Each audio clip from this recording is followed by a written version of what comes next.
¿Cómo va? Bueno, ¿cómo le va, doctora? ¿Bien? Ay, Un tengo gusto esto que me tenerla por acá. interrumpe. Bueno, yo muy contenta.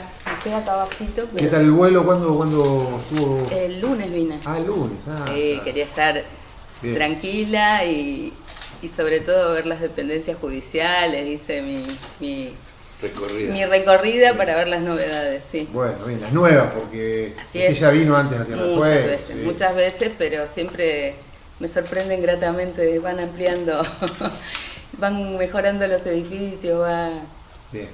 Bueno, son muchos más que las últimas veces que estuve, sí. en primer término queríamos hacerle saber que, como el resto de los participantes, esta entrevista está siendo grabada y está siendo transmitida de manera en vivo por los canales de YouTube del Poder Judicial para que cualquier ciudadano de Tierra del Fuego, del mundo, pueda enterarse de qué le preguntamos, qué responde.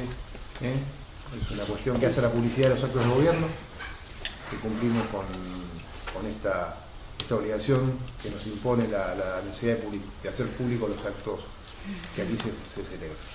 Y bueno, como hacemos con todos los candidatos, le vamos a pedir que brevemente nos explique cuáles son las motivaciones que la han movido, que la han llevado a presentarse hoy como candidata a integrar el Tribunal de Justicia, un poco su trayectoria, que nos cuente su trayectoria académica, profesional. Bueno, así que la escuchamos. Primero, las motivaciones.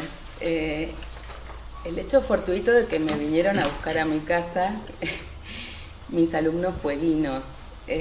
Y básicamente tuve varias llamadas, faltaban 48 horas para el cierre de la presentación de este concurso y tuve varias llamadas de colegas, amigas que son parte de organizaciones de mujeres acá en la provincia, de organizaciones de personas con discapacidad con quienes yo había trabajado, y el punto fueron mis alumnos de la UBA, fueguinos, que prácticamente yo estaba terminando un libro, pero se instalaron en mi casa sacando las fotocopias y toda la documentación que fue remitida al tribunal. Lo hicieron algunos que me hicieron cumplir con muchas de las cosas que yo digo habitualmente, porque siempre hablo del federalismo, hablo de que mejor que decir es hacer. Entonces, bueno, en esas 48 horas la única consulta que hice fue con mis hijos. Tengo un hijo de 26 y un hijo de 21, pero no había mucho más que pensar y sobre todo, bueno, estaba muy consciente del debate en la provincia sobre la necesidad, en la provincia y a nivel nacional, de integrar paritariamente los órganos del Poder Judicial. Yo formo parte de la red de profesoras de la Facultad de Derecho de la UBA, que venimos bregando por lo que llamamos la reforma judicial feminista, la democratización de la justicia, etcétera, etcétera, etcétera. Entonces, bueno, todas esas cosas que digo, estaba rehén de mis propios dichos y bueno, entiendo que es un cambio importante de lugar y de vida, porque además yo no soy del Poder Judicial, no vengo de la magistratura, pero creo que estoy en el momento de mi vida más oportuno para poder asumir una responsabilidad como esta. Creo que no en vano la edad también influye en poder tomar algunas decisiones de estas características y bueno, desde hace tiempo uno de mis hijos se fue a vivir a Francia, parcialmente, trabaja en la televisión francesa, entonces también aprendí que el mundo es un pañuelo, y que estamos en un lugar o en otro y estamos conectados y vamos y venimos. Así que esto por un lado, en relación a Tierra del Fuego, yo trabajé desde la década del 90, me llevó a estudiar intensivamente su constitución porque yo trabajé denodadamente por la autonomía de la ciudad de Buenos Aires. Entonces, tomamos los debates parlamentarios de Tierra del Fuego y la Constitución de Tierra del Fuego como una hoja de ruta para discutir la autonomía en la ciudad de Buenos Aires. Y de hecho, bueno, creo que nuestra Constitución, si bien tiene algunas novedades que no tiene la Constitución de Tierra del Fuego, se inspiró en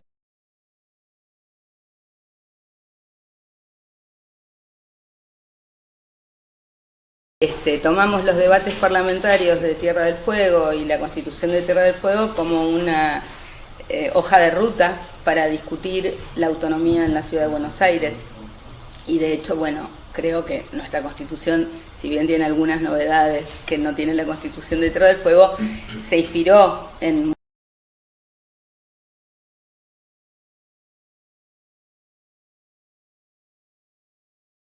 tomamos los debates parlamentarios de Tierra del Fuego y la Constitución de Tierra del Fuego como una hoja de ruta para discutir la autonomía en la Ciudad de Buenos Aires. Y de hecho, bueno, creo que nuestra Constitución, si bien tiene algunas novedades que no tiene la Constitución de Tierra del Fuego, se inspiró en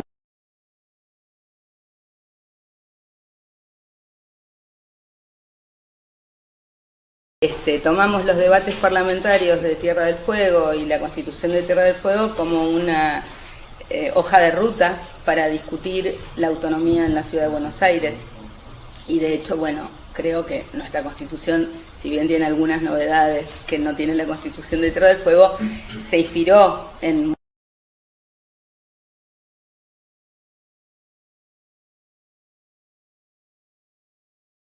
tomamos los debates parlamentarios de Tierra del Fuego y la Constitución de Tierra del Fuego como una hoja de ruta para discutir la autonomía en la Ciudad de Buenos Aires. Y de hecho, bueno, creo que nuestra Constitución, si bien tiene algunas novedades que no tiene la Constitución de Tierra del Fuego, se inspiró en... Y en lo laboral, ni bien me recibí, ejercía la profesión. En el año 83 arranqué con un estudio jurídico que trabajábamos, por supuesto, yo trabajaba civil, laboral, bueno, cuando uno se recibe catch all, derecho internacional privado. Trabajé mucho derecho internacional privado porque mi primer socio era el primer abogado chino recibido en Argentina, entonces teníamos muchos clientes y casos internacionales. Y después estaba muy crítica al funcionamiento de la justicia. Era como que era muy frustrante para mí querer hacer justicia y cómo funcionaban los tribunales, el Código Civil, estamos hablando de los 80. Entonces me empecé a involucrar en política por la ley de divorcio. Entonces fui asesora en el Poder Legislativo, en legislación general. Tuve el gusto de poder discutir la ley de divorcio, la equiparación de los hijos matrimoniales y extramatrimoniales. O sea, yo trabajaba con Florentina Gómez Miranda, con, digamos, las que hoy eran las históricas, las históricas que estaban solas sin que hubiera ley de cupo. Bueno, después trabajamos por el cupo, después fuimos modificando las leyes de la democracia, los 80, los 90. Y después de ahí trabajé en varios organismos del Estado, siempre por capacidades jurídicas. Yo trabajé en el Ministerio, fui abogada del Ministerio de Educación, estuve en el Ministerio de Trabajo, estuve en jefatura de gabinete. En el gobierno de la Ciudad de Buenos Aires trabajé en Cultura con Gustavo López, después estuve en el desarrollo social. O sea, tuve muchas funciones en ejecutivos. Y después de eso fui constituyente de la Ciudad de Buenos Aires en el 96. Ese fue un cargo ad honorem, pero estuvimos un año discutiendo esa constitución de la ciudad, aunque la constituyente fue de 3 meses, que creo que es de las cosas más importantes que hice jurídicamente, la constitución de la ciudad. Después de eso, bueno, iba y venía a la profesión, ¿no? Después fui diputada nacional en el 2003, que me tocó también un periodo complicado, pero tuve el honor también de dictar la nulidad de las leyes de obediencia de vida, punto final, que fue todo un debate constitucional muy, muy fuerte. Después de ahí fui al INADI, que fui la única presidenta electa por consenso de ambas cámaras, por todos los bloques, porque todos los demás han sido interventores antes y después. Bueno, se dio un momento político que todavía podían dialogar y había algún momento de consenso, y yo en esa etapa, desde el 2006 al 2011, que esa también es uno de los momentos más importantes de mi vida profesional y jurídica, porque tuvimos un intenso trabajo jurídico en el INADI, y después Fui legisladora de la ciudad, que fue una etapa bastante conflictiva y frustrante, con muchas... ¿Experiencia en el Poder Judicial no ha tenido hasta...? No, mi experiencia es como... Salvo como operadora del derecho... Yo soy operadora del derecho, esta es la pata que falta de la mesa, pero por eso creo que soy la pata que hace falta en esta quinta vocalía, porque... muchos de los superiores tribunales a nivel nacional y a nivel de los estados y de las provincias también se integran con perspectivas de quienes tienen una trayectoria académica pero vienen de fuera de la justicia, y eso me parece más que interesante. Pero déjeme terminar la historia. Después del INADI fui legisladora de la ciudad, después estuve a cargo del Observatorio de Derechos de las Personas con Discapacidad, y ahí fuimos creando en todas las provincias los observatorios, incluso el de acá, que todavía más o menos funciona, como espacios de sociedad civil. Y lo que siempre fui, con una continuidad de 39 años, es profesora en la Facultad de Derecho de la UBA. O sea que yo di clases primero en la UCA, en Lomas, pero después, y soy también, estoy en el posgrado de UCES, de género, pero 39 años, di más de 7 concursos para cargos docentes, entonces ahí soy titular en 2 materias y adjunta en 2 materias. Y en ese sentido tengo la ventaja de que soy titular en Derecho Público y en Derecho Privado, estoy en los 2 departamentos. Entonces, por un lado, la docencia, que me mantiene actualizada y estudiando permanentemente Derecho Público y Derecho Privado, y dialogando mis 2 hemisferios sobre el control constitucional de mi uno sobre el otro. La formación en derechos humanos y el trabajo en género, la formación en derecho ambiental, mi involucramiento a nivel internacional, que continúa hasta hoy en contacto, o sea, yo formo parte de varios espacios de diálogo global, jurídicos y de género y ambientales. O sea, voy como parte, digamos, de sociedad civil, pero representando a la universidad también a veces, a la COP, a la cumbre de cambio climático. Me dan como una perspectiva que ayuda, creo que, a completar, lo digo con humildad, pero también con convicción, conociendo cuáles son los perfiles de quienes integran hoy el Superior Tribunal. Entonces, no se trata, no tengo dudas de que de los 10, 11 postulantes hay muchísimos que tienen calidades técnicas, profesionales, humanas, todos los atributos necesarios para ser parte del Superior Tribunal, pero también creo que lo que más me motivó a venir era la convicción de que el quinto o la quinta vocal tiene que ser una mujer, porque falta paridad en este ámbito, y no es un debate solo acá, sino que se dio también en el debate de Río Negro y su quinto vocal, etcétera. Y acá también tuvo un debate importante, incluso, bueno, con el antecedente de que ahora ya modificaron la Carta Orgánica de la ciudad, pero bueno, son temas que están en discusión. Y me parecía interesante que, viendo quiénes integran el tribunal, también la no repetición con las disciplinas que varios de los que están integrando el tribunal manejan. Pero déjeme decir que no he ejercido la profesión de una manera tradicional, solamente vinculado a los casos individuales. Creo que lo que más aporta esta etapa de mi vida es que trabajé como organización no gubernamental, en varias organizaciones no gubernamentales. Yo ahora presido la Asociación Ciudadana por los Derechos Humanos.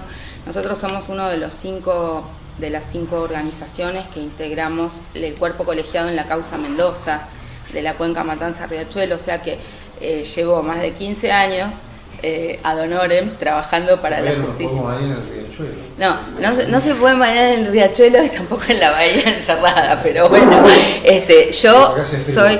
Bueno, pero yo quiero explicar que nuestro rol en esa causa sigue siendo un rol muy crítico.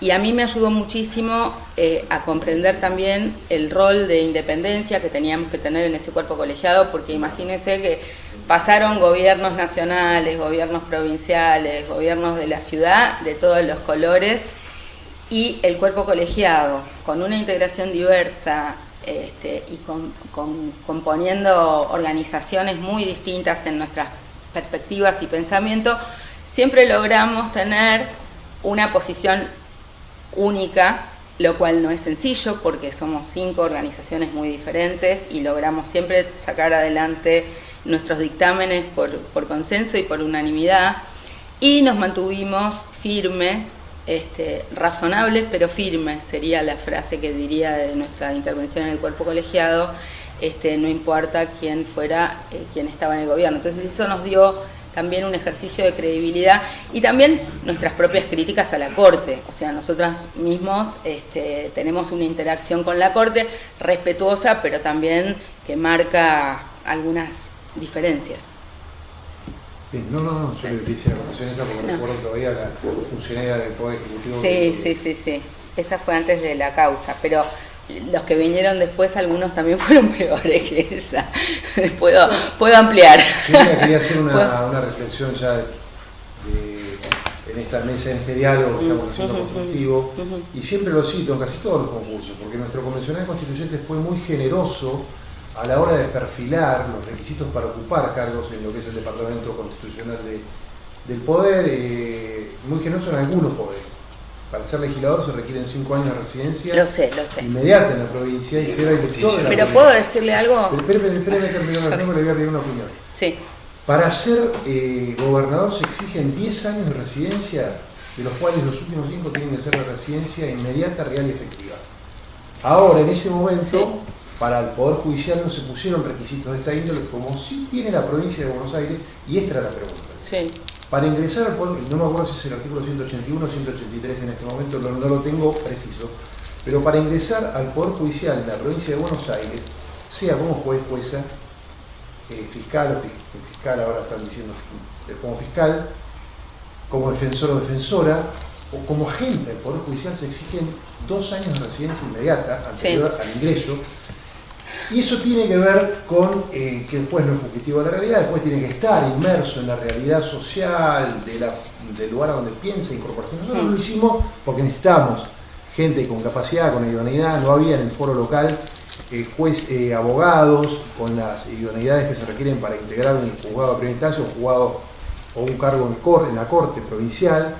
Hoy tenemos más de 1000 abogados ejerciendo la profesión aquí en Tierra. Entonces, le pregunto a usted qué opina respecto de esta cláusula constitucional, como constitucionalista se lo pregunto, de la provincia de Buenos Aires, que impide que ingresen al Poder Judicial personas que no tienen residencia en la provincia. Yo creo que obviamente están en todo su derecho de legislar en ese sentido, no es que la cláusula es inconstitucional ni mucho menos, pero creo que se pierden la oportunidad de un concurso abierto con un mayor grado de competencia. Eso es lo que yo creo. Y en el caso de la Constitución, más que generosidad, lo que tiene que pensar la provincia cuando hace su Constitución es lo que le va a servir a los intereses de la provincia, o en este caso del Poder Judicial. De hecho lo hicimos, los primeros ministros fueron todos de Ñeco, Cortelés y Carranza. Fueron por eso, de otros lugares. Lo que yo creo es que no es simplemente porque tengas o no tengas profesionales en la provincia, sino porque creo que abre el juego a otros pensamientos y a otras realidades y a otros conocimientos. Entonces, es más, les diría más. Si vos me preguntas, no sé si si ustedes me preguntan si un juez de instrucción en la provincia tiene que ser uno de los abogados que está ejerciendo acá, yo te diría sin duda. Me explico lo que quiero decir. O sea, el que va a arrancar en una causa, el que va a hacer la instrucción, el que va a estar en el juzgado de familia, no tengo dudas de que más allá de lo que diga la Constitución, si yo tengo personas idóneas, priorizaría al secretario del juzgado, priorizaría a los que ya están involucrados. Ahora, y esto es lo que hace que me presente, si no, no me hubiera presentado. sí creo que esta es la máxima instancia, este es el Tribunal Constitucional, y acá el debate de ideas y la apertura a otras perspectivas es lo que ayuda. Y sobre todo, si ustedes me dicen, bueno, vas a nombrar de cero 5 jueces que todos vengan de fuera de la provincia, te diría, bueno, disparatado. Pero hay 4 vocales que tienen historia, aunque no hayan nacido todos aquí, ya tienen un arraigo y tienen una historia. En mi caso, no desconozco la realidad de la provincia, sé quién es quién, sé dónde están, sé qué cuestiones se están discutiendo. Digo, probablemente podemos tener mayor o menor conocimiento, pero digo, no es que vine a esquiar una vez a Cerro Castor y les digo, bueno, vengo al tribunal. Estoy diciendo, sé quiénes son los actores, cómo discuten determinados temas, y aparte, desde que me pidieron que concursara, hace 2 años leo los diarios igual que ustedes y veo todo lo que pasa todos los días en la provincia y estoy al tanto de todo. Entonces, digo, para mí tampoco esta decisión es sencilla, o sea que yo la tomé muy en serio, no vine a competir simplemente por, bueno, veamos qué pasa. O sea, pensé efectivamente que este tribunal podía ser integrado y creo que es sabiduría del constituyente de 1991 haber dejado esta cláusula abierta, no solo porque al principio no había la cantidad de profesionales, etcétera, sino porque yo creo que la apertura en los concursos en general es beneficiosa. Depende de los cargos, depende de las actividades, pero me parece que en este caso suma. Las idoneidades que exigimos para integrar el Supremo Tribunal de Justicia, hay 4, agregamos una quinta para este tipo de cargos, que es la visión institucional o la idoneidad política.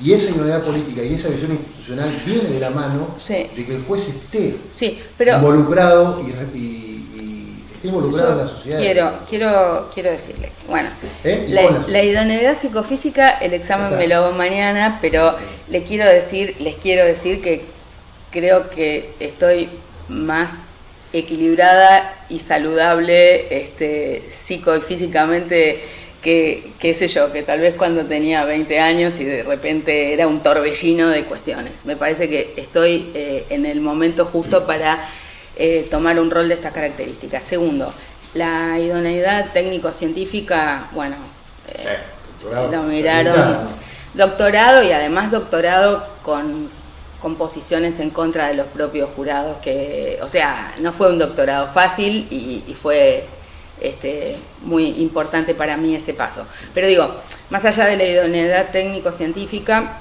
creo tener la idoneidad gerencial. Piensen que en el INADI tenía autonomía, el INADI no dependía de otro ministerio, entonces manejábamos un presupuesto propio y piensen que llegué a tener en ese momento a cargo 700 empleados distribuidos de manera federal, o sea, no era que estaban todos en Buenos Aires, o sea, que era una dificultad adicional y creo que puedo manejar estas circunstancias y más en un cuerpo colegiado donde además lo que uno hace es, primero entra y habla con los que ya vienen estando en la gestión, pero quiero decir, puedo ayudar en el planeamiento estratégico participativo, vi todas las entrevistas y los documentos que formularon con mi querido amigo Pi de la Serra, que juntos nos capacitamos en planeamiento estratégico en Barcelona en el año, arrancamos con planeamiento estratégico en Barcelona con Juanjo en el 1989 estábamos trabajando esto, o sea que, quiero decir, en gerencialidad, en planeamiento, en el INADI hicimos planeamiento estratégico participativo, presupuesto participativo, bueno, etcétera. la última, bueno, la ética, después si quieren vamos al código, pero bueno, a ver, después de haber ocupado tantos cargos públicos, con tanta, como usted sabe, la conflictiva que hay cuando uno ocupa gestión, viene después te hacen. Yo no tuve nunca una denuncia penal de ninguna índole, de ningún tipo, siempre hay tensiones con los gremios, por las cuestiones del personal, siempre diálogo, diálogo con todos los sindicatos. Son tiempos complicados, son tiempos complicados de la gestión en los temas cotidianos, porque las dificultades económicas son muchas y se van poniendo las situaciones difíciles. Pero la realidad institucional, yo creo estar más informada de la realidad institucional que muchos de los abogados que a veces están en un juzgado de instrucción o en un foro, no sé, metidos en el Poder Judicial sin mirar lo que pasa en la institucionalidad.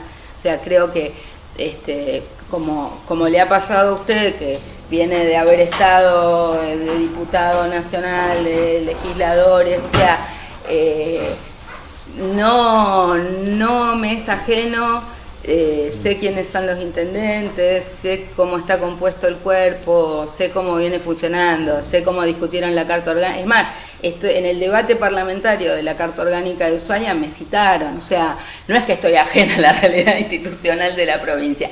Y no iría a presentarme un cargo de un superior tribunal de una provincia donde yo no estuviera medianamente de acuerdo con lo que ese superior tribunal medianamente viene decidiendo en su jurisprudencia. Es decir, no sé, ¿Usted se radicaría en la provincia con su familia? Pero claro, es que mi familia son mis dos hijos. Ya son grandes. Mis hijos... No viven con usted. No, pero además van y vienen. A ver, mi hijo, el que va a Francia y vuelve, le da lo mismo venir a Tierra del Fuego o pasar por Buenos Aires. Con suerte viene ahora para el Mundial, viene a la Argentina para ver el Mundial en Argentina, porque en Francia se agarra los pelos. Pero lo que digo es, la autorización me la dieron ellos, o sea, el consentimiento y el acuerdo obviamente, pero no es que pensaría en radicarme. A ver, es un mandato constitucional. Antes de inscribirme en el juicio, en el jurado, en el concurso. Sí, hemos tenido antecedentes de... Bueno, ya sé, pero bueno, yo conozco los antecedentes. Una cosa es constituir, radicarse. Bueno, pero está hablando conmigo, Lofre. O sea, yo digo lo que hago lo que digo. No. Constituirse es venirse. Ya miré departamentos, o sea, estoy mirando cuál sería la realidad de lo que tengo que tomar las decisiones. Me encanta el mar. Ya con otro de los concursantes, que es el que navega, ya le dije, mirá, yo no sé si quedo de quinta vocal o no, pero yo voy a venir a que me enseñes a navegar. Y esquío, entonces digo, a ver, tengo amigos, muchísimo personal que estuvo conmigo en el INADI hoy forma parte de vuestro Poder Judicial o ejerce acá la profesión. Entonces digo, no, para la vida, yo soy una persona que todo lo que necesito es el amor de mis hijos y puedo meter en una valija todo lo que necesito para mi supervivencia y podría estar en Tierra del Fuego, en Bangladesh o en el lugar del mundo que te imagines. O sea, no es esa mi cuestión. Doctora, una preguntita que tiene que ver con su situación de riesgo, no como docente, porque sabemos que está en actividad, sí. Pero frente al ANSES, ¿cuál es su situación de riesgo? ¿Está en pasividad? ¿Está en No, yo pago todos los impuestos que te imagines. Sí, seguro, no, pero ¿usted está jubilada o no? No. No como docente. No, de nada. Es que no ejerzo la profesión. Yo tengo licencia, no estoy ejerciendo. A ver, lo único que yo hago son causas colectivas desde la ONG. Entonces, no estoy ejerciendo la profesión. No, pero Yo soy inscripta, pago IVA, pago ingresos brutos, pago ganancias, pago bienes personales. ¿Y qué piensa de los jueces? ¿Deben pagar ganancias? Bueno, soy presa de mis palabras. Yo dije toda la vida que deben pagar ganancias. Obviamente vengo a integrar un cuerpo colegiado, estaré a la escucha de lo que piense el resto del cuerpo. ¿Ganancia real o van por saber? No, a ver, si usted, a ver, ¿qué digo yo? ¿Qué tengo escrito? ¿Qué tengo escrito? Primero, que no debería cobrarse ganancias sobre el salario. A nadie. Esta es mi posición. Ahora, la vida va por otros carriles y parece que seguirá por otros carriles. Entonces lo que digo es, de ninguna manera es justificado que la justicia no pague igual que el resto de los ciudadanos. Entiendo, comprendo y conozco los argumentos vinculados a la independencia del Poder Judicial. Me parece que la solución de compromiso que se adoptó a nivel nacional, que es a partir de los que ingresen a tal cosa, sería correcta. Yo le contestaría lo mismo que contestaron los últimos jueces que entraron. Yo acepto pagar ganancias aunque el resto no lo pague, es decir, porque... Se lo preguntan los jueces ahora en el concurso. Sí, se lo preguntaron a Rosenkranz y a Rosati, porque acuérdense que esas son se hicieron audiencias en senadores, yo estuve en ambas, porque íbamos a reclamar ahí porque no las mujeres, ¿no? ¿Se acuerdan? Aparte, es muy loco porque... En mi militancia, Rosenkranz, estamos hablando años de Alfonsín, Rosenkranz era un militante radical de la otra cuadra, o sea, éramos los abogados estábamos todos en la misma circunscripción, entonces nosotros competíamos internamente dentro del radicalismo, los radicales, o sea, entonces era Rosenkranz, entonces el día que juró fuimos y le dijimos, vos estás ocupando, sabe que estás ocupando el lugar de una mujer, acá tendría que haber una mujer. Pero bueno, le hicieron la pregunta de ganancias y todos los dos contestaron esto que acabo de decir, de que obviamente corresponde que paguen ganancias. Entiendo que han hecho este sistema de compensación y entiendo también y sé de las posiciones vinculadas a los sindicatos, porque el hecho de que paguen ganancias los jueces también va enganchado de qué pasa con todo el poder, con los empleados del Poder Judicial. Entonces ahí también hay resistencias. Pero me parece que es inexorable. Estados Unidos, teniendo la misma constitución que nosotros, ya hace tiempo que aceptó... Exactamente la misma, el 110 nuestro es igual. Entonces, a ver, es inexorable que se terminen pagando ganancias. Voy a seguir discutiendo que nadie tiene que pagar ganancias sobre el salario, pero parece que no fueran los tiempos para esto y creo que hay que buscar alguna solución de compromiso que en todo caso compense, amortigüe y que no signifique reticencias por parte del Poder Judicial en términos de su independencia, pero me parece que es la manera de compatibilizar la igualdad ante la ley y la independencia del Poder Judicial. Bien. No sé si me quieres hacer alguna pregunta, doctor Villegas. Bueno, no sé. Sí, anoté una frase que dijo hace un rato, el vamos y venimos. ¿Qué significa vamos y venimos? ¿En qué? Con mis hijos. Sí. No, porque, a ver, mi hijo mayor vive la mitad del tiempo en Francia y la mitad en Buenos Aires, o bien en la Argentina. En realidad los que van y vienen son ellos.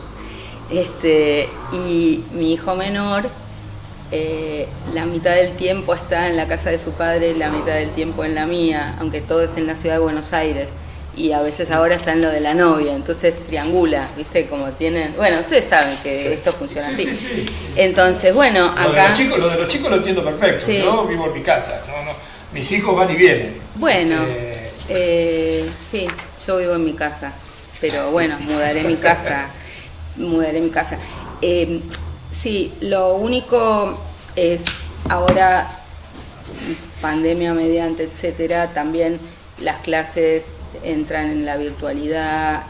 Yo sigo dando mis clases de manera virtual, estamos volviendo en algunas cosas a la presencialidad, pero yo creo que Como titular puedo mantener una virtualidad o ir cada tantos meses a dar algunas clases a eso presenciales. iba. Veo que usted tiene una cantidad de cátedras, materias. No, y son después cuatro.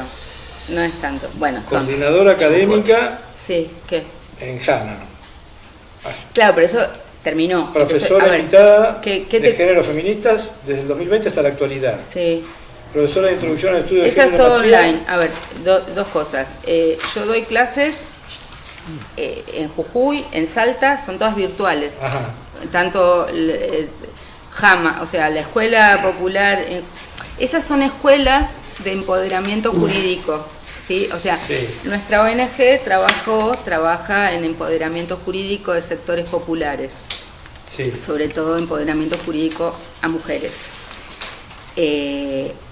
Y estamos en articulación con AMJA, con la Asociación de Mujeres Juezas y con la Red de Juezas para la Justicia, que fue un desprendimiento de AMJA y que tienen base fundamental, son de Entre Ríos, Santa Fe, juezas.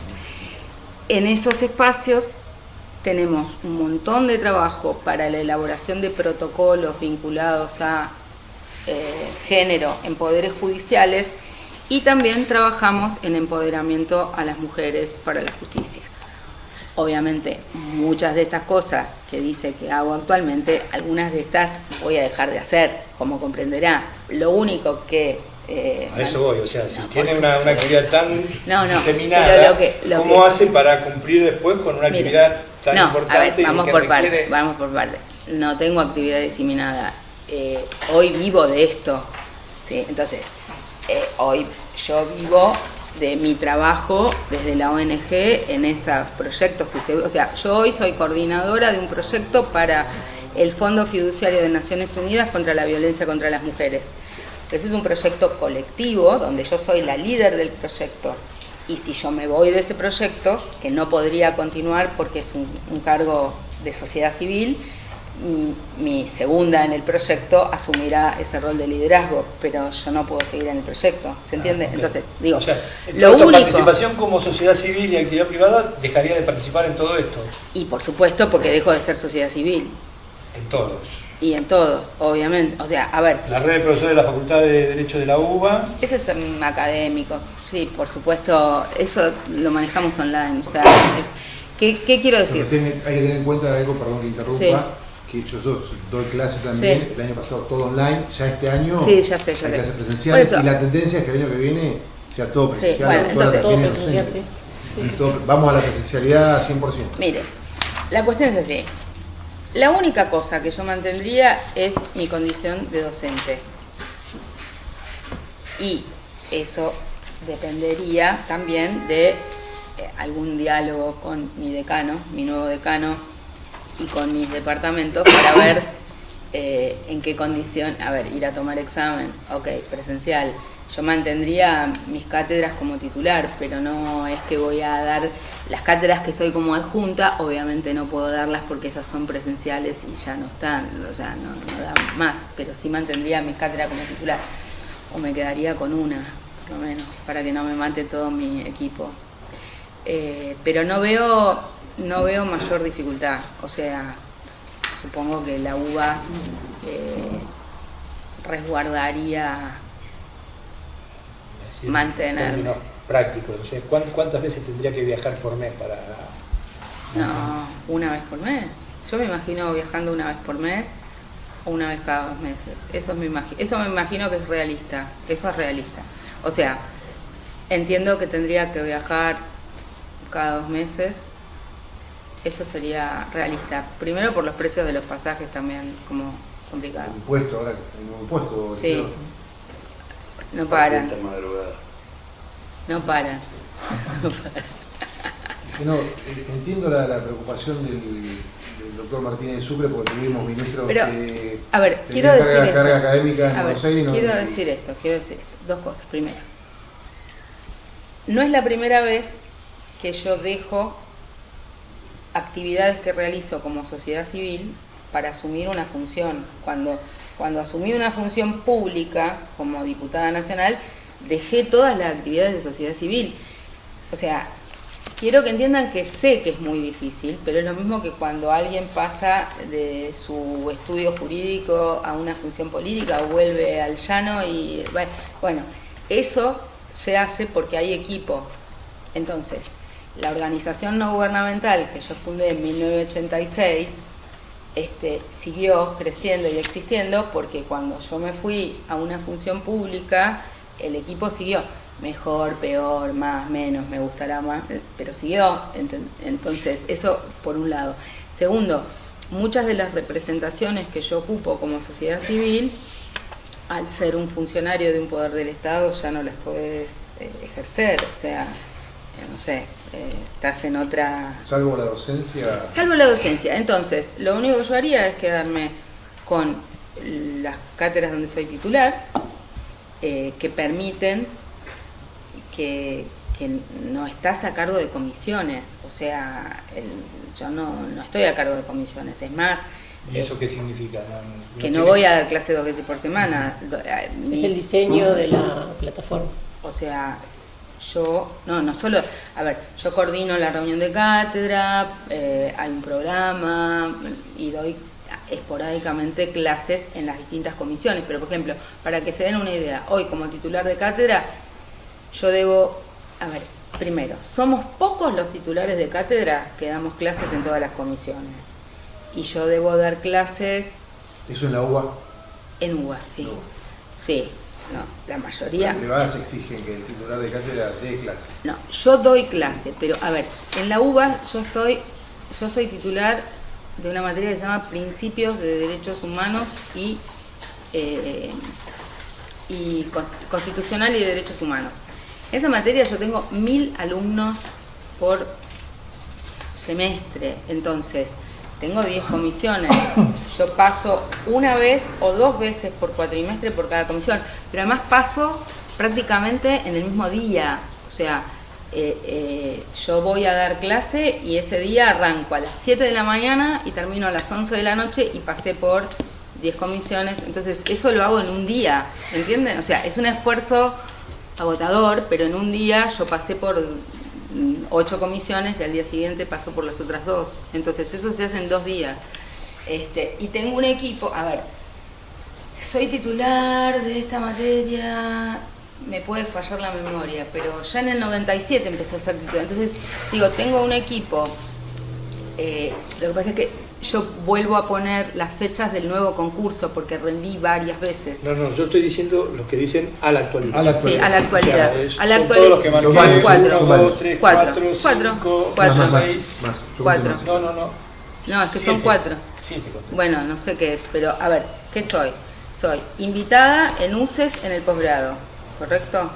Eso es virtual y es en el semestre.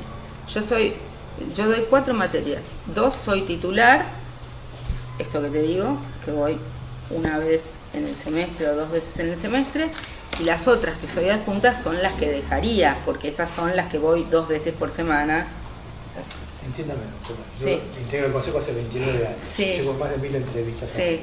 ¿Sabe cuántas veces vimos estas cosas? No, por eso, pero... Entonces, por eso me gusta que A quede ver, por claro. eso, queda claro y cuál va a queda ser la grabado, dedicación. y queda grabado. Sí. Entonces, a ver, obviamente cuando yo estoy tomando esta responsabilidad, estoy tomando una decisión y sé cuáles son las reglas del juego y sé además que yo debo pedir autorización a la UBA para decirles, voy a ser jueza del Superior Tribunal de Tierra del Fuego, no voy a estar en Buenos Aires, voy a venir tantas veces. Eso tiene que ser con la misma transparencia que yo estoy diciendo esto acá, también tiene que ser dicho allá. Mire, discúlpeme, Sí. yo discrepo. Creo que la autorización la tiene que pedir al Superior Tribunal de acá para seguir dando clases en la UBA. Ah, bueno, Este, entendí es que una- era es una- compatible, es una- entendí sí, que sí, era compatible. en la medida en que sea una dedicación razonable. Cuando uno ve una dedicación de semejante magnitud y dice, bueno... No, es que yo no voy a ir 2 veces, o sea, voy a dejar mis cargos de adjunta, que son los que exigen 2 veces por semana, y solo quedo con el cargo de titular. Y el cargo de titular es que puedo ir, es más, podría ir menos veces, porque hoy, estando en Buenos Aires, no voy, yo no voy una vez por mes a las cátedras. Sí, estoy con los equipos, sí hago un monitoreo de la gente, pero no pasás dando clase físicamente en cada cuatrimestre, o sea, eso. No sé si quedó. ¿Puedo hacer una consulta? Sí, por favor. Siguiendo con las mismas preguntas que les he realizado a todos los postulantes, quedó claro, sí. A todos los postulantes, quería saber, en el caso de que se posicione como quinto miembro del Superior Tribunal de Justicia, en tres ejes, ¿cómo manejaría estratégicamente dentro del Poder Judicial? Por un lado, el tema, si bien ya adelantado, que tiene bastantes conocimientos, todo lo que tenga que ver en el análisis y la perspectiva de la vulnerabilidad, no de la violencia, sino integralmente, de las cuestiones de género, de la niñez, de consumo, eso por un lado. Por otro lado, cómo manejaría el tema del uso de la tecnología y todo lo que viene desarrollándose con el derecho informático para el Poder Judicial, y por último, como herramienta fundamental, el tema del derecho medioambiental. Sí, bueno, a ver, en primer lugar, al integrarme al Superior Tribunal, lo primero que yo tendría que hacer es una gran conversación con los otros 4 integrantes del Poder Judicial, porque yo creo que cuando uno integra un cuerpo colegiado o colectivo, un cuerpo grupal, coral, y el que está antes algunas cosas sabe, no es que uno llega y empieza todo de cero. Esto lo digo por la experiencia incluso parlamentaria, cuando los que ya fueron diputados tienen un manejo de la situación, los que están, y esto pasa particularmente en un cuerpo con estas características. Entonces una cosa es el debate académico, los puntos de vista y las ideas que uno puede tener jurídicas, y otra cosa es la gestión. Entonces, en primer lugar, yo tengo algunas ideas positivas, propositivas, que me gustaría trasladar, más vinculadas a la experiencia que tenemos de trabajo articulado con las juezas en AMJA y con la red de mujeres juezas para la justicia. Entonces, en principio, nosotras venimos haciendo varios trabajos que tienen que ver, por un lado, con el monitoreo de la cantidad de mujeres en los poderes judiciales, las dificultades en el acceso a los poderes judiciales, por un lado, las dificultades de acceso a la justicia para las mujeres en general y para los justiciables en general, pero en particular con enfoque de género. El acceso a la justicia sería un punto donde hay cosas que se pueden mejorar por vía de acordada, por vía de protocolos, etcétera, que no hace falta necesariamente una ley o modificar las leyes, son protocolos y son acordadas.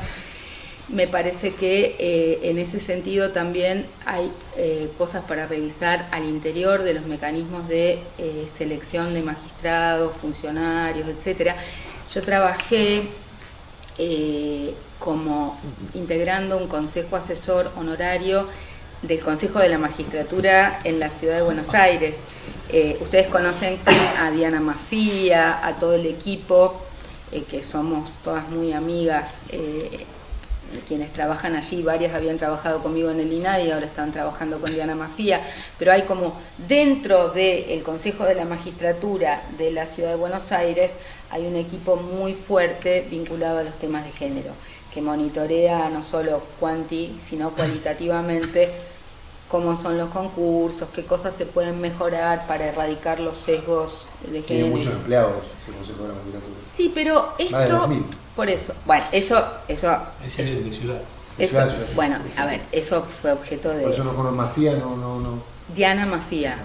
Bueno, ella es muy importante, ella es una filósofa muy conocida del feminismo y les recomiendo su producción teórica, porque el Consejo de la Magistratura de la Ciudad tiene muchos libros publicados muy importantes que son muy orientativos y muy útiles. Es más, yo haría la sugerencia de que si no la conocen, o a ella o a alguna de su equipo, la Escuela Judicial las puede invitar, porque realmente tienen un trabajo de calidad. Entonces, a ver, otra cosa es que yo soy crítica de que haya 2000 empleados en el Consejo de la Magistratura de la Ciudad de Buenos Aires. Eso fue un escándalo que hizo que hubiera varios problemas políticos en el medio, pero lo que quiero decir es esto. Esto que estoy diciendo no tiene que ver con la cantidad de empleados. De hecho, yo estoy contándoles que era parte de un consejo asesor honorario gratis, donde personalidades destacadas del derecho de distintas disciplinas contribuimos gratuitamente a apuntalar la mejora de los temas de género en el Consejo de la Magistratura. Eso a veces, es más, ustedes pueden invitar a gente de distintas latitudes del país a contribuir ad honorem y no es un sueldo más, es una cuestión de recursos de otra índole, como, bueno, a quién le sacamos el jugo. O cuando estoy diciendo lo de los protocolos, no es que tienen que empezar de cero, yo pienso, nadie empieza de cero, es mirar qué pasó con los protocolos de las otras provincias y ver cuál es el que nos parece mejor.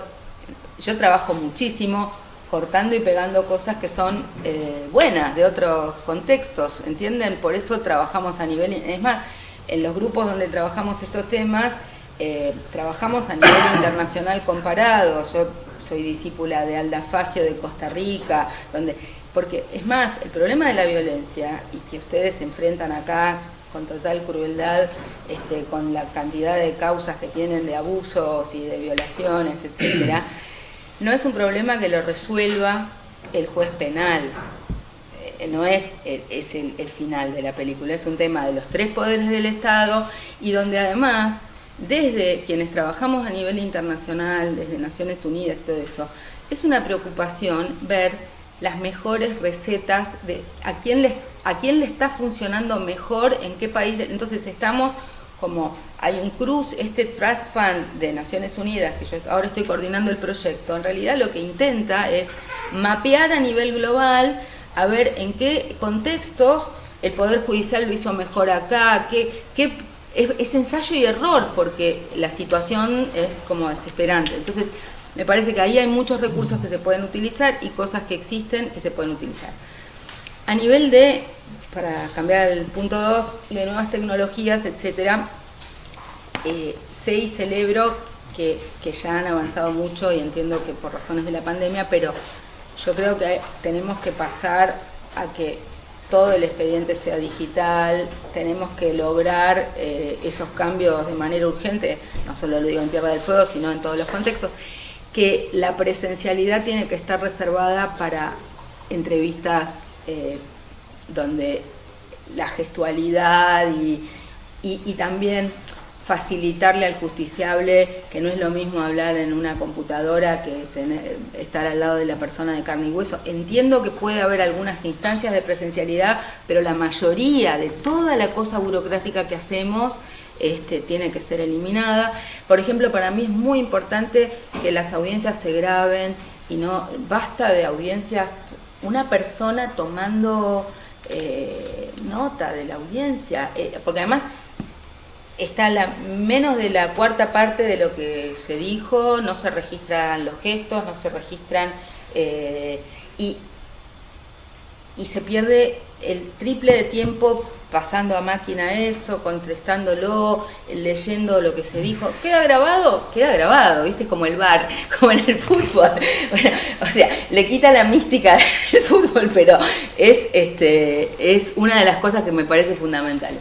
Y después me parece, yo también estoy en los congresos jurídicos donde, bueno, estamos hablando de la inteligencia artificial. No me niego a hablar de la inteligencia artificial, ni mucho menos, pero digo, hay cosas de carácter administrativo que sí, donde la inteligencia artificial, la computadora puede procesar y qué sé yo, pero el rol jurisdiccional propiamente dicho, la cuestión de evaluar, razonar, dialogar, sobre todo en un cuerpo colegiado, o sea, eso es insoslayablemente una función humana y el rol del juez es insoslayable y todos los avances y los devaneos de la inteligencia artificial pueden quedar en un punto secundario, ¿no?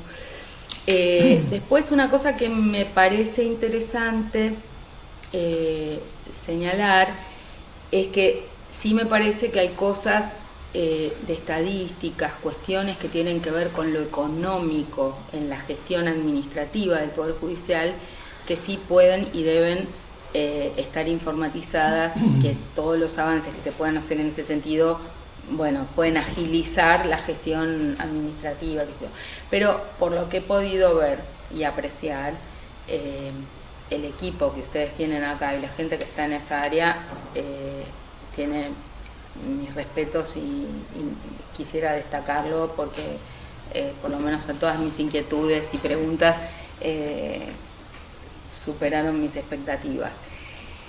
Y la otra cosa que tampoco quiero dejar de agradecer a Daniela Sparrow, porque ya que estoy en agradecimientos, porque fueron 2 años largos de espera, y fue muy, muy gentil. Era como la voz en el teléfono, ¿viste? Era la persona que se compadecía de nosotros en esta larga espera, ¿no?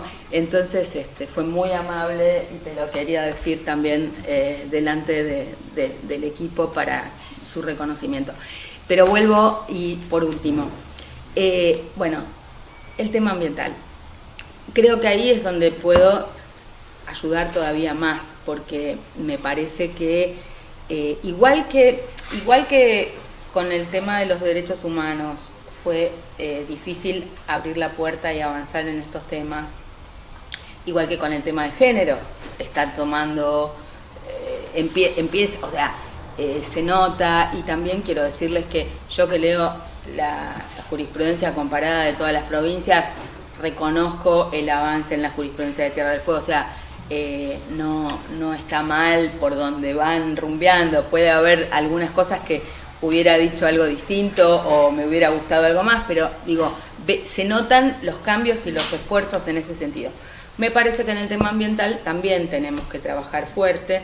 Yo no soy muy defensora de que haya específicamente juzgados o fiscales. Puede ser fiscalía en delitos ambientales, podría haber, depende, pero en general creo que todos los jueces tienen que manejar el tema ambiental, y de la misma manera que hacen el control de constitucionalidad, el control de convencionalidad, el control, digamos, de los derechos humanos o del tema de género, hay que agregar el tema ambiental. De hecho, mi tesis doctoral radica en lo que yo di en llamar el control de ambientalidad, y yo le atribuyo esta responsabilidad a los 3 poderes del Estado en los distintos niveles, y en particular digamos que en ese punto entiendo que, siendo la jurisdicción provincial la principal responsable sobre nuestros bienes comunes, es fundamental el rol protagónico de la justicia, porque además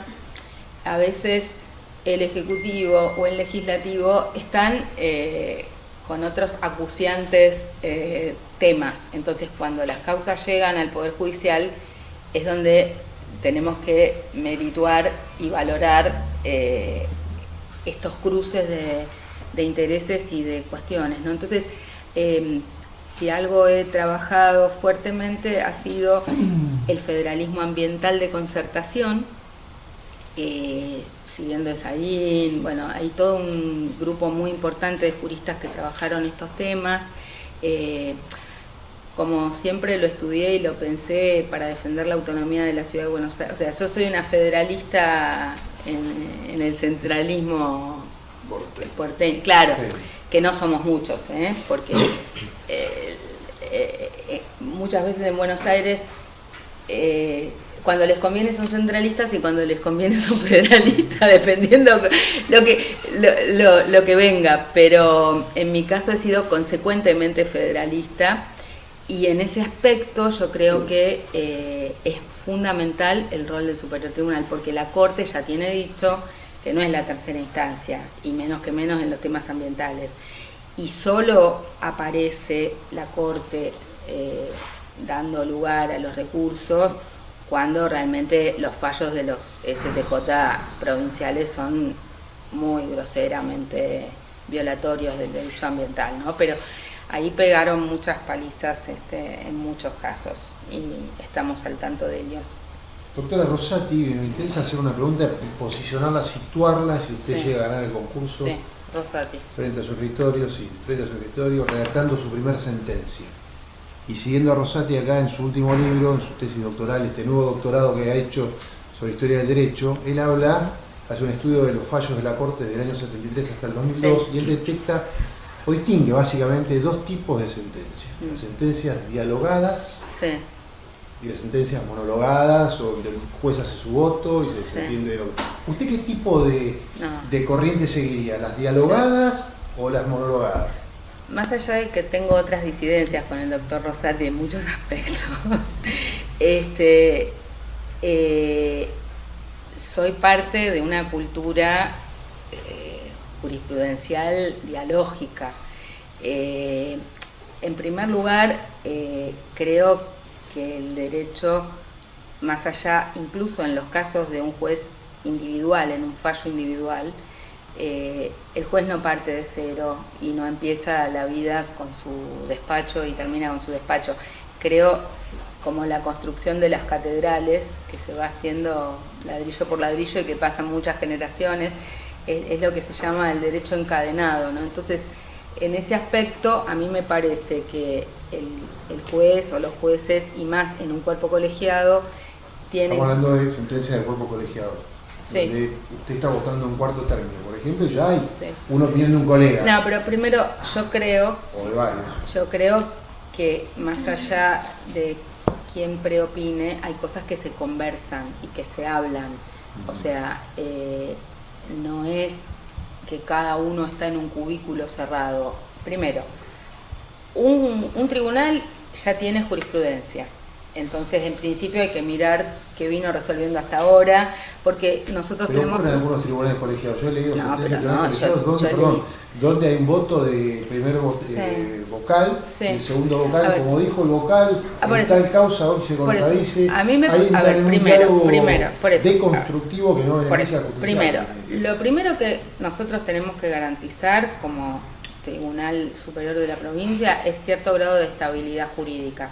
Esto no quiere decir que no podamos cambiar la jurisprudencia, esto no quiere decir que la integración de nuevos, como fue su caso, de un nuevo integrante no pueda ayudar a ver otras perspectivas, no quiere decir, pero quiere decir que lo que no se puede hacer son cambios violentos, injustificados, o sea, y lo vimos en la Corte Suprema de Justicia Nacional y lo vemos en todos los tribunales, que pueden cambiar la jurisprudencia, lo importante es la razonabilidad y la justificación de un cambio.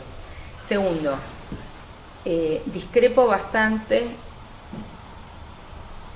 digamos que soy crítica a los fallos de un tribunal cuando, a pesar de llegar a la misma conclusión, se tratan de diferenciar en los argumentos. Está bien, puede ser...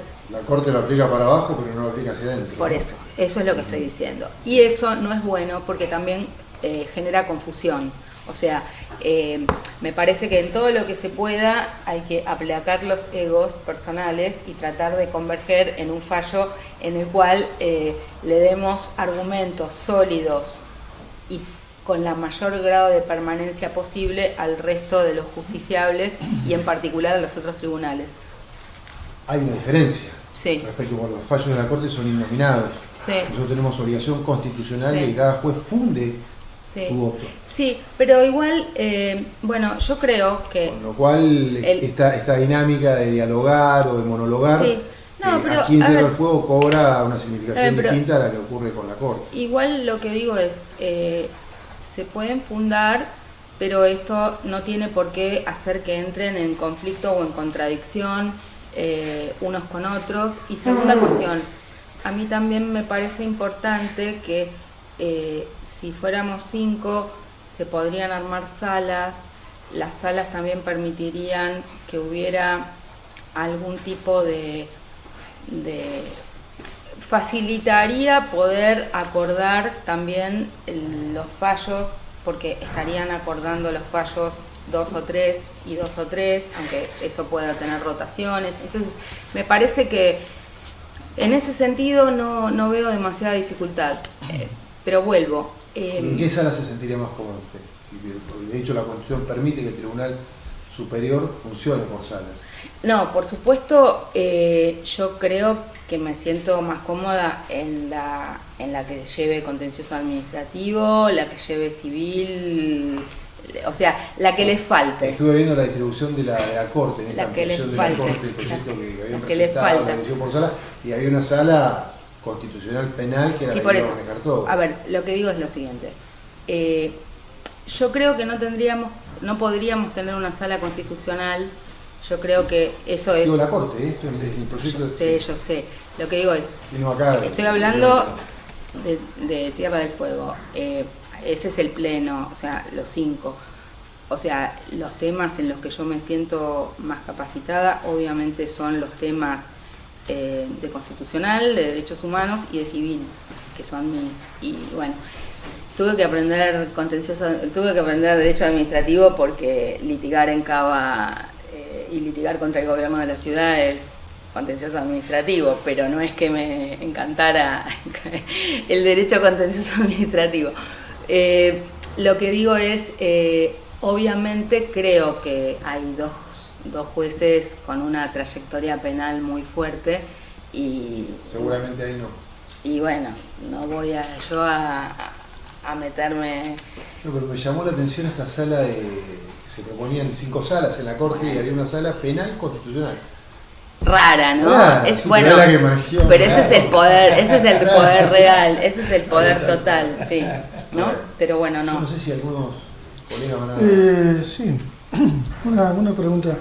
Digo, la Constitución de la provincia establece que el miembro del Superior Tribunal, que es designado, debe integrar, uno de los miembros, integrar el Consejo de la Magistratura, presidir el Consejo de la Magistratura.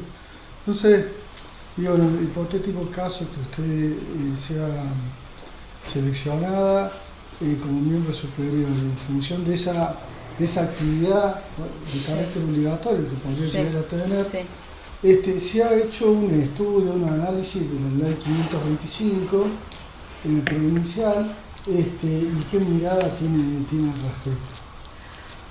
Bueno, me parece importante decirles que yo creo que hay avances importantes por parte del Consejo de la Magistratura, pero también me parece que hay cosas que se pueden ir cambiando, no necesariamente modificando las leyes.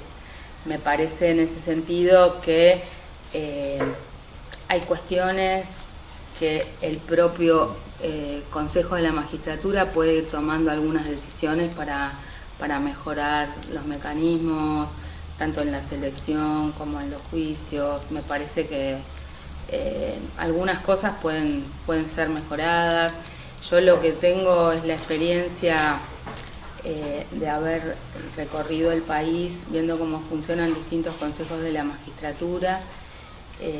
Me parece que,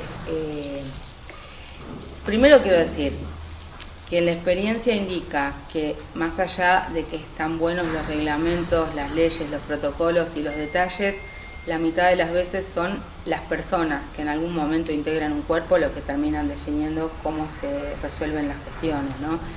Pero más allá de eso, me parece que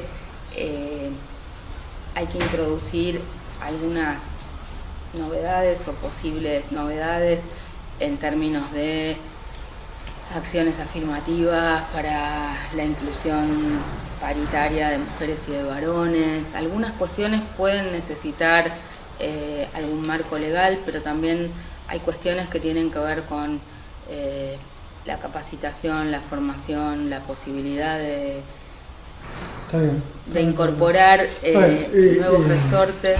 Digo, el 525, doctora, hace referencia a las reglas del proceso de renovación de los jueces, no de selección. Y la pregunta en todo caso también la iba a profundizar en función de que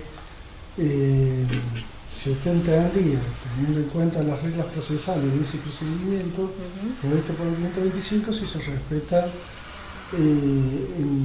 esas reglas respetan los estándares del sistema de derechos humanos, particularmente la imparcialidad objetiva. pero bueno, por ahí es muy Sí, no conozco en detalle el procedimiento de enjuiciamiento. Me parece que todos los procedimientos de enjuiciamiento tienen que respetar los estándares de derechos humanos, del debido proceso y de la defensa del juicio, pero no sé si se está refiriendo a la incidencia de carácter político en el proceso de enjuiciamiento. No, tiene que ver con unos debates que hemos venido teniendo nosotros en este ámbito últimamente. Si me lo amplias, con porque respecto a la posible designación de un fiscal subrogante, pero tiene que ver con las particularidades de las reglas procesales de esa ley que tiene en mira establecer, en cierto modo, las reglas del juego del sistema de remoción de jueces. Pero digo, otra pregunta. Esa no. Digo, si conoce los datos que surgen del mapa de género de la Oficina de la Mujer de la Corte Suprema de Justicia, sí, bueno, en relación a la Tierra del Fuego, y qué opinión le merecen los mismos, particularmente las diferencias que existen entre los ministerios públicos y los magistrados. ¿Se entiende?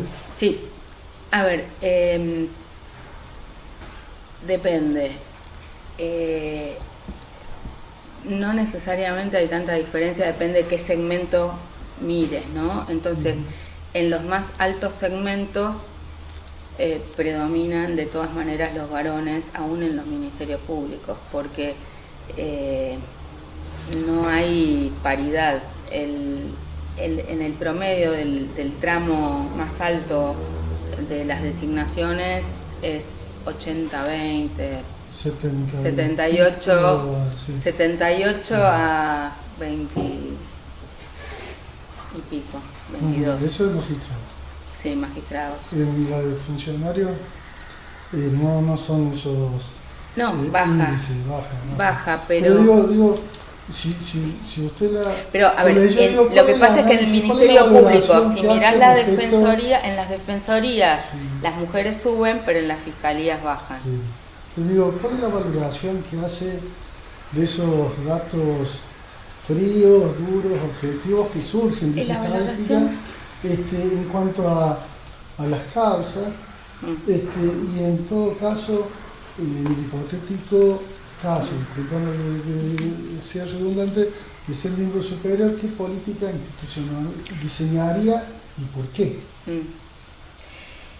Bueno, hay mucho escrito al respecto. Hay un grupo que se llama Ojo Paritario, que viene monitoreando los tres poderes del Estado, y digo, las propias juezas, AMJA, ya desde nuestra fundadora Argibay hasta nuestros días ha recorrido un largo camino. Obviamente las dificultades para el acceso a los cargos tienen que ver con los procedimientos y los mecanismos de selección.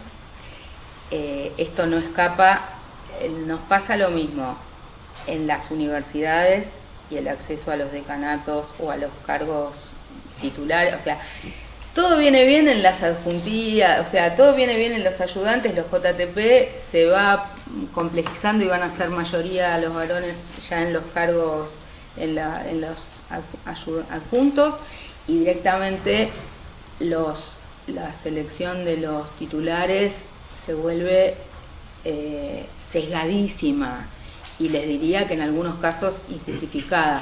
Les quiero decir que ahora hicimos una novedad en la Facultad de Ciencias Exactas. Nos vinieron a buscar las profesoras de matemática, porque no había titulares de matemática. Entonces, desde la red de profesoras de la Facultad de Derecho les armamos un esquema, y se convocó para los titulares de matemática, solamente se convocaron cargos para mujeres, para titulares mujeres, con un fundamento constitucional que armamos desde la Facultad de Derecho.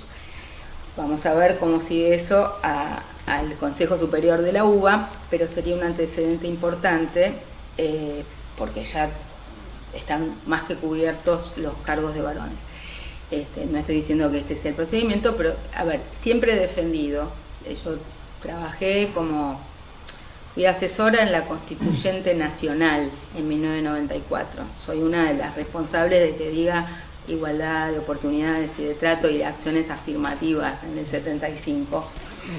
Y nosotros creemos que en estos casos, obviamente, hay que valorizar que en igualdad de condiciones, comillas, hay que priorizar al sexo subrepresentado. Esto para mí es una regla. En igualdad de condiciones, obviamente, tiene muchas interpretaciones, porque ¿qué es la igualdad de condiciones? Si vos estás merituando a alguien que hizo su carrera en penal y alguien que hizo en civil, o sea, la igualdad de condiciones, entiendo yo, que es que superen los estándares razonables para ocupar el cargo de que se trata. Entonces, por eso en muchos casos hay un orden de mérito, yo defiendo el orden de mérito, pero después puede haber una discrecionalidad al resolver entre Juan, Pedro o Diego. O sea, ejemplo, acá este consejo. Bueno, tomaron examen a no sé cuántas personas. El primer filtro es si tienen las 4 idoneidades o no, o las 5. A ver, hay algunos que... Estaba pensando en Arenzón recién, cuando escuchaba el famoso caso fallo de la Corte de Arenzón. El profesor de matemática y astronomía que medía menos de los 50, que no lo dejaron entrar. O sea, por eso. Tiene que ser razonable. Por eso, entonces digo, una cosa es los que no reúnen las condiciones que se fijen objetivamente como un estándar, es un tema, pero pasado ese estándar vos podés merituar de distintas cosas. Entonces, a mí me parece que lo que ocurre, y también tenemos bastante analizado esto, ¿no? Otra cosa que quiero argumentar, porque me pasó, yo hice muchos dictámenes en el INADI por el tema del CONICET. El CONICET tiene un filtro etario y lo tenía más bajo todavía. Y nosotros discutimos mucho que había que levantarlo porque las mujeres que ocupamos gran parte de nuestra vida en la crianza de los chicos, en no sé qué, mientras los varones, los maridos con los que estuvimos casadas, producen artículos, papers, hacen sus doctorados, no sé qué, hay como 10 años, muchas veces, o los más elementales, 10, 15 años, donde las mujeres fuimos las que cuidábamos a los chicos. Entonces, también nosotras estamos replanteando en la propia carrera académica, en la Facultad de Derecho, dando una discusión, por eso se creó en parte la red de profesoras de la Facultad de Derecho, es cómo se clasifica, o sea, ¿qué se mira cuando se mira? Se mira la cantidad de artículos que escribiste, cuando alguien escribió una cantidad, porque a veces lo que están diciendo son, yo me ha tocado estar en varios concursos donde una persona escribió 500 artículos, pero si lo mirás, repitió lo mismo 500 veces cambiándole el título. Entonces, a ver, estoy mirando la calidad de lo que está diciendo, la cantidad de lo que está diciendo. Entonces, me parece que cuando uno agudiza la mirada, esto vale para la perspectiva de género, pero también puede valer para un varón o para una mujer. ¿Qué estamos mirando en la calidad de lo que estamos evaluando, ¿no? Entonces, ¿y para qué lo estamos evaluando? Porque una cosa es decir, bueno, va a ser docente, voy a evaluar las calidades pedagógicas, va a ser fiscal, voy a evaluarlo, va a ser integrante del Superior Tribunal, voy a evaluar tal cosa. Entonces, me parece que en ese aspecto no tengo dudas de que hay que introducir una perspectiva de género en las evaluaciones del tribunal, pero me parece que eso se hace con criterios de razonabilidad que justifiquen las medidas que se tomen. Entonces, por ejemplo, yo defendí, se discutió la Cámara Electoral Nacional. ¿Puso ahora? Estoy hablando... Puso que hubo ahora, se ganó una supuesto, mujer. bueno. Y sin embargo, el Poder Ejecutivo no. A ver, nosotras digo, las abogadas de la matrícula, las profesoras de la facultad, defendimos a la colega que tenía, porque además, primero, eran dos varones los que integraban la Cámara Electoral, la que sale primero en el orden de mérito era una mujer. Camarista, funcionaria. Era funcionaria, pero además con una larga trayectoria, etc. Entonces, primó una cuestión política, pero la verdad es que si se analizaban los antecedentes de esta concursante... El Consejo de la Magistratura cumplió con su rol. Bueno. Ternó a la mejor, o sea, puso a la cabeza de la terna a la mejor. Bueno, entonces, estas son las cosas que quiero señalar. Entonces, a veces son cuestiones políticas, a veces, pero creo que hay que, sin desconocer determinadas cuestiones, hay que intentar empujar para que la rueda avance, y en estos aspectos, ¿saben por qué? Porque además hay otra cosa, que es la ciudadanía está mirando estas cosas. La ciudadanía está mirando a quién se nombra en un cargo en el Ejecutivo, en el Legislativo o en el Judicial, pero particularmente en el Judicial, y entiendo que está mirando la paridad entre varones y mujeres, está mirando que las personas que se nombren para determinados cargos tengan una trayectoria intachable, que no estén cuestionados por nada. Es decir, no es que simplemente no hayan sido procesados por un delito, están pensando en que sean personas con conductas y vidas ejemplares. O sea, yo sé que esto suena medio fuerte, pero hay que serlo, hay que parecerlo y por demás, ¿entendés? Entonces, por eso me parece que, además, en ese sentido, creo que muchas mujeres, en los lugares de decisión cambian las reglas de juego de los espacios políticos y públicos y hacen aportes sustantivos. Bueno, esta provincia fue pionera, tuvo la primera gobernadora mujer de todo el país, después tuvo otra mujer. La primera presidenta de la Convención Constituyente, mujer. La primera presidenta de la Convención Constituyente del país, sí. Diputada. Sí, hizo muchos avances, hizo muchos avances, así que bueno, ahora esperemos que sea una mujer. ¿Puedo hacer una pregunta? Sí, por favor. Doctora, usted sabe que somos 10 ministros, 6 son mujeres. Sí. En ministerios Sí, muchas sí. veces fueron asignados a los hombres. Sí. Este ejecutivo nos lleva adelante mujeres. Sí. Así que en eso tenemos una mirada como la que usted tiene. Sí. Usted hizo referencia hace un rato a los equipos, ¿no? Sí. ¿Cómo visualiza usted el venirse aquí y los equipos? ¿No? Porque usted dijo, yo pongo toda una valijita y salgo. Sus hijos ya vuelan. Ahora los equipos, ¿no? ¿Cómo lo visualizó eso? Pero yo conozco abogadas y profesionales locales. Le referí que parte de los que me llamaron son abogados locales, incluso integrantes de funcionarios del Poder Judicial. Primero, equipo. ¿Funcionarias o funcionarios? Más funcionarias que... Apuntando a lo que preguntó el ministro, por eso, como digo funcionario, vos equipo, ¿no? Sí, funcionarias, estamos. mayoría funcionarias me refiero al Poder Judicial, ¿eh? Sí, Integrantes del Poder funcionarios Judicial. Pero dijo funcionarios, por eso... Porque hay un varón entre los... un varón. Uno, Siempre bueno. estamos en minoría. No, bueno, pero Claro. yo tengo más amigos que... Claro. No, pero voy a esto. Primero, equipo. Este es un Poder Judicial con aprox 900 empleados en la última. Bueno, menos, ¿no? Pero estamos ahí. Porque fui siguiendo, viste, año a año, estaba en el 770, vi que los nuevos juzgados, Una cosa viste, es la planta que voy cobra en el siguiendo. presupuesto y otra la que realmente tenemos. Bueno, después me la cuentan en privado después. Yo veo. Entonces, en principio, mucho del equipo es el equipo existente, o sea, lo que nombra un juez nuevo en esta función, un vocal, son los relatores, el resto del equipo es el equipo.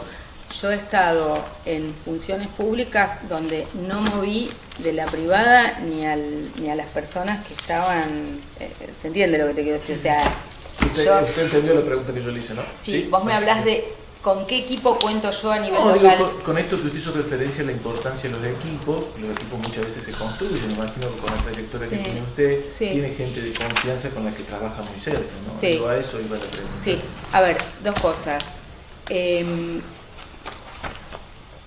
avancé hasta mirar dónde viviría, pero no quise generarle expectativas a nadie de algo que es incierto, en el sentido de me construyo un equipo de 4 relatores y efectivamente estoy confirmada en una función, no hablaría con un equipo No hablaba de su cabeza, ¿no? Digo, de en mi su cabeza. visualización. En mi cabeza yo sé qué personas quisiera tener en mi equipo, y en principio pensaría en personas que están en Tierra del Fuego, ya. No movería jugadores. Necesito demasiado equipo que se quede en Buenos Aires reemplazando las cosas que yo hago. No traería a mi equipo de Buenos Aires a Tierra del Fuego. No sé si me explico. O sea, para todo lo que el doctor se encargó de marcar, necesito que quienes son mi equipo allá queden cubriendo los agujeros que voy a dejar en esos espacios. Tenemos buena gente acá. Tienen buena gente acá, y quiero decir que varias de las personas, buena gente que tienen acá, son personas que fueron parte de mi equipo allá. O sea, yo tuve gente que se vino a vivir a Tierra del Fuego después de haber estado conmigo en funciones en Buenos Aires. Muchas gracias. De nada. Creo que incluimos, doctora. Sí, sí. Sí. Nos deja como a mi nieto cuando le leo un cuento ¿Qué? y me ¿Qué? quedo dormido. ¿Qué? Tengo que- Parque Chacabuco. ¿Qué quiere saber de Porque nos contó el principio del amparo y no dice cómo terminó. ¿De cuál? Ah, de Parque Chacabuco. No, es que ese no termina nunca. ¿No terminó? A ver, quiero explicarles esto. Breve. 80 ¿En qué consiste a ver. la acción? A ver, mi vida en Buenos Aires consiste en tratar de que dejen de depredar el patrimonio y el ambiente en la ciudad, y que los distintos gobiernos, de manera creciente y incremental, han ido destruyendo. Entonces, estos amparos no terminan nunca, porque hay como una constante reapertura, porque se termina una cosa y El empiezan Consejo otras. Liberante de Reforma. No, La legislatura, reformas. sí, tenemos. ¿Y en qué consistía lo del Parque Chacabuco? No, se hacen, era que cementaban espacios verdes y van haciendo reformas que las llaman, digamos, como embellecimiento, Puesta en pero valor. las puestas en valor son un desquicio, ¿entendés? Entonces, bueno, Parque Chacabuco, lo que pasa es que una cosa engancha con la otra. Se modificó el código urbanístico de la ciudad, se vendieron tierras públicas, están permitiendo la construcción de edificios que no deberían construirse. Entonces, Parque Chacabuco, de lo que era un debate sobre la plaza, terminó siendo un debate sobre la Desarrollo modificación urbanístico. del código urbanístico. Sí. Entonces, Perdón que ese es- interrumpa, pero el tiempo es tirano aún. En las televisión. entrevistas que estamos tomando acá, a las 15 inicia el examen escrito. No. Así que A estamos. las 16 acordamos con... Lo prorrogaron. En vista del tiempo Bueno, que estamos. pero igual yo creo que estamos Sí. más que satisfechos con la. Yo me quedaría charlando en lugar de ir al examen escrito. Bueno, muy amable, doctora. Muchas Vine de gracias. tan lejos, Gracias, bueno, doctora. les agradezco un Muchas gracias a montón. usted. Antes Bueno, de yo contar después no los veo. ¿Sí? reactivamos lo que nos salió. Después no los Sí, veo, sí. ¿no? O sea, ustedes no vienen a tomarnos el examen, no. No. Es una mera computadora. Sí, gracias. Muchas gracias. Gracias. No, bueno, Doctora, ¿me pasa? ahí voy a mirar el... Y doctora, el mismo agradecimiento que le estamos haciendo a todos los que han participado. Se anotaron inicialmente 19 concursantes, 19 postulantes, y hoy se han presentado 4. Así que le agradecemos el esfuerzo que hizo. ¿Qué pasó con la doctora Cristiano? Que Tengo me un problema de enteré. salud que estamos viendo a ver que está internada en información. Estamos viendo a ver que ¿Y va a dar? No se sabe. no sabe, todavía creo que no. Bueno, Bueno. yo les agradezco a ustedes porque además fue una instancia para repensar el derecho en todas sus ramas y para repensar la vida toda, ¿no? Porque es como, hay que hacer la síntesis de todo. Bueno, Muchas gracias. Muchas gracias gracias, a doctora. ustedes.